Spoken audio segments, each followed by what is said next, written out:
mga kadilbok. Ang oras ngayon is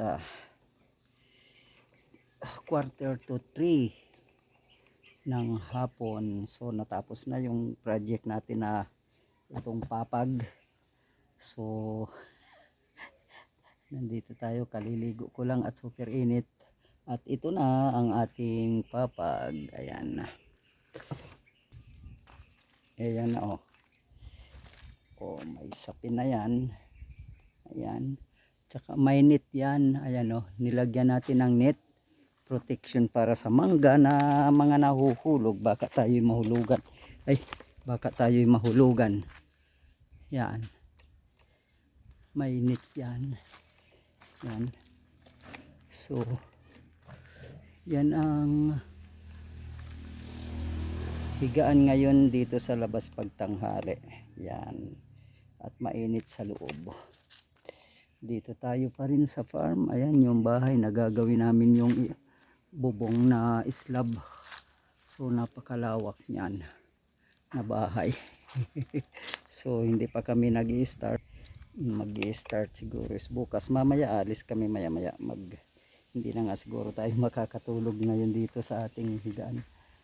So mag-o-order na sa Santiago, Isabela ng mga materyales. And then bukas siguro i-deliver na yun. So ayan. Try natin sa ating higaan.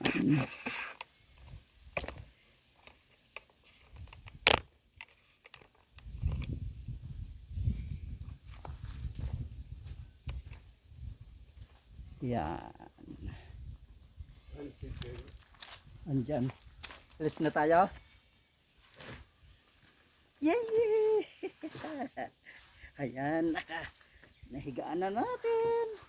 Pwede nang masira. Ayan o, mainit ito para pagka may bumagsak na.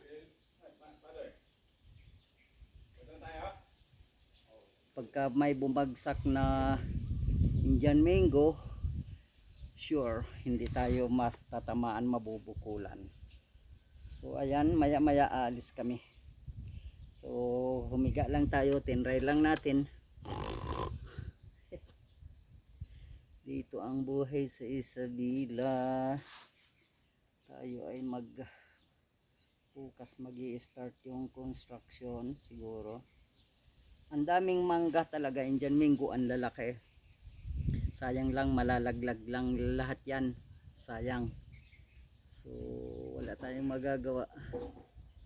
Wala namang nag-ano na pupunta rito para kunin. Kasi walang bibili dito sa Isabela dahil puro may mangga dito. Oh. Sige. Babay na muna. Ayos. Mainit pa yan. Yeah.